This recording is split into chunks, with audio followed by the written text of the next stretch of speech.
Olá, que a graça e a paz de Jesus esteja com você. Você já ouviu falar da batalha interior? Você sente, porventura, essa batalha dentro de você? Porque eu sou frequentemente atingido por essa batalha dentro de mim, sabe? A batalha que Paulo se refere lá em Romanos capítulo 7, versículo 23. Porque há uma nova vida em mim e há também um homem mau interior, né? Eu convivo com essas duas realidades. Existe uma lei da mente e existe a lei dos membros da minha carne, não é? Porque há um nascimento, que é o nascimento da carne, e depois há um novo nascimento, o nascimento do Espírito.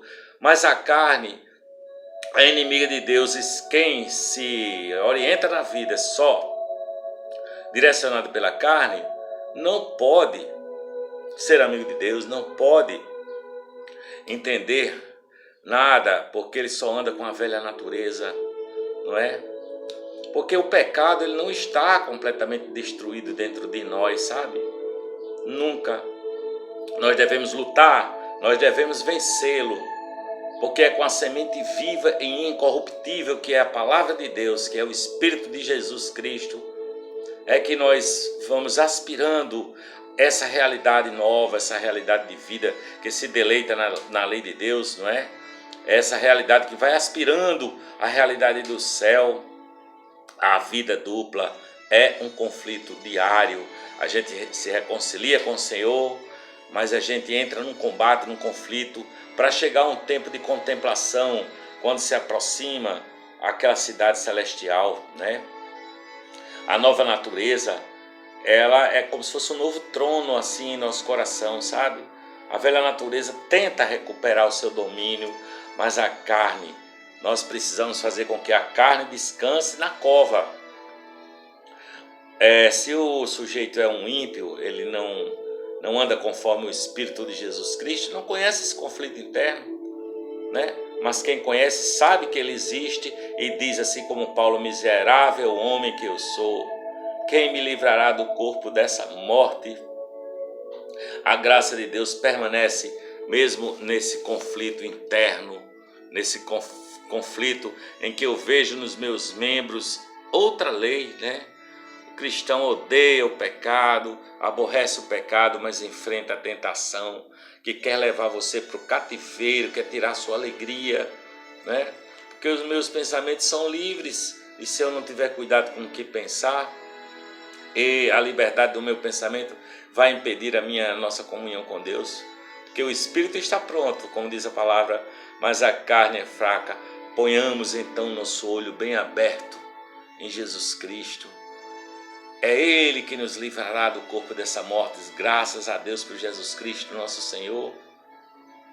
Porque eu sou um pecador, mas Jesus Cristo veio para salvar os pecadores. É preciso voltar ao pé da cruz.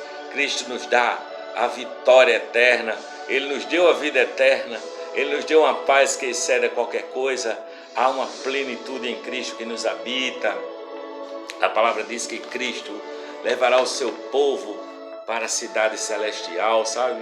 O homem que não é renovado, ele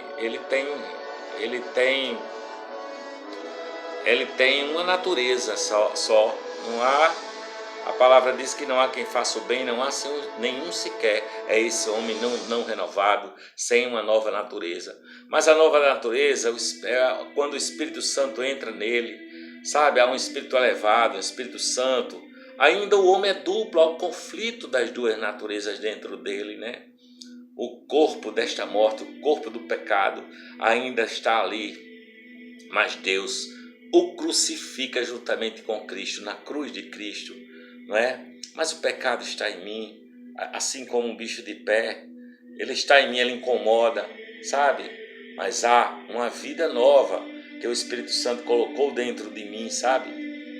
Isso pode movimentar uma montanha desse conflito, dessa velha natureza, com a ajuda do Espírito Santo.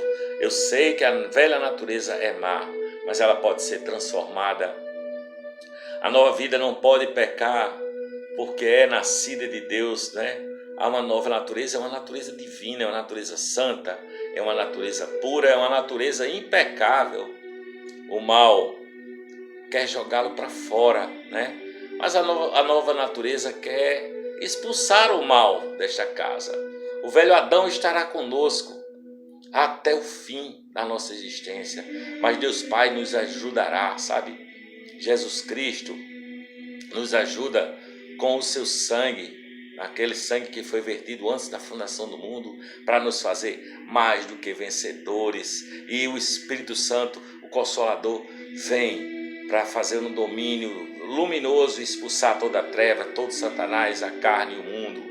A Trindade te chama para lutar, né? Há uma onipotência, o homem com Deus, com os anjos, contra o próprio mal. É isso que diz a palavra, sabe?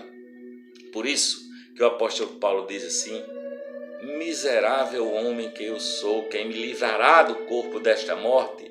Essa é uma pergunta que todos nós, tendo a consciência dessas duas naturezas dentro de nós, devemos nos fazer. Miserável homem que eu sou, quem me livrará do corpo desta morte?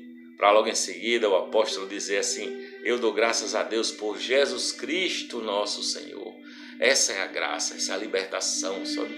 A nossa roupa pode estar esfarrapada, nós podemos estar surrados, nós podemos estar mancando, mas nós estamos prestes a ser perfeitos, santos, como Jesus, porque o nosso caminho, aquele que começou a boa obra em nós, a aperfeiçoará até o dia do Senhor Jesus, né? Aonde nenhuma tentação poderá alcançá-lo, nenhum resquício de pecado haverá, porque você foi lavado no sangue de Jesus, você foi vestido com vestes brancas por meio do sangue do Cordeiro.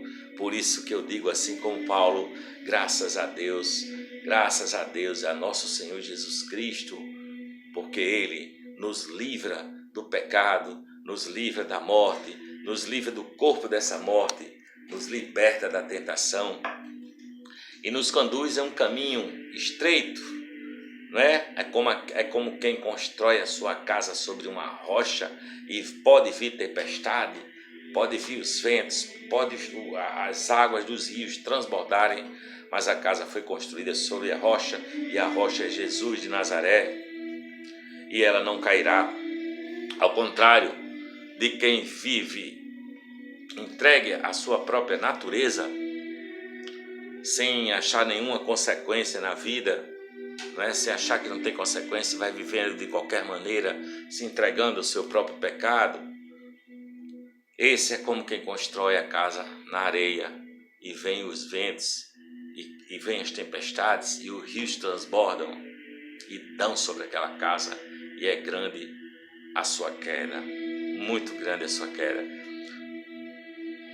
Do meu próprio coração, eu quero que você tenha consciência de que essa batalha interior, essa batalha de quem adquiriu a nova vida, de quem recebeu o Espírito Santo, vive essa batalha interior. É a batalha do bem contra o mal, é a batalha da luz contra as trevas, é a batalha do Espírito Santo contra o velho homem, a velha carne que quer se levantar e retomar o seu lugar. Mas não há mais espaço para o velho homem se você colocar sua mente, seu propósito, seu caminhar, sua esperança, sua alegria em Jesus Cristo, nosso Senhor e Salvador, pois só Jesus poderá nos livrar da lei do pecado e da morte. Existe um corpo de morte habitando conosco, nós carregamos essa velha natureza ainda, mas ela vai sendo desfeita assim como um Lázaro que saiu da sepultura, ainda todo cheio, todo enfaixado com as faixas da morte, e foi sendo tirado as faixas. Tirai as faixas dele, e ele foi sendo tirado das faixas, sendo tirado para sair completamente limpo, liberto, livre de todo mal, livre de todo resquício da morte. É isso que eu penso, é isso que eu acho dessa batalha interior. É uma batalha cuja vitória depende da nossa fé em Cristo Jesus, nosso Senhor, aquele que já venceu por nós e despojou a morte, e despojou principados, e despojou potestades para todo sempre, e nos deu a sua própria vida, que é a vida eterna, e nos fez assentar juntamente com Ele nos lugares celestiais. Por enquanto nós andamos aqui nesse planeta, lutando essa luta interna, mas com a esperança de quem já alcançou o céu por meio de Jesus de Nazaré. Ele é a nossa paz, Ele é o nosso Senhor, Ele é o nosso Salvador. É a Ele a quem devemos dar toda a honra, toda a glória e todo louvor. É a Ele, por meio dEle e para Ele, que todas as coisas existem, porque foram criadas por Ele e por meio dEle subsistem. A palavra de Deus diz que nenhum passarinho cai se não for pela vontade do Pai. E disse mais, que nós, para Deus, valemos muito mais do que todos os passarinhos do mundo inteiro. Pense nessas palavras, glorifique aquele que pode te dar uma nova natureza e fazer triunfar sobre essa batalha que há dentro de você. Beijo no seu coração, que a paz de Deus seja a sua companhia todos os dias, até a consumação dos séculos, dos séculos, dos séculos. Amém.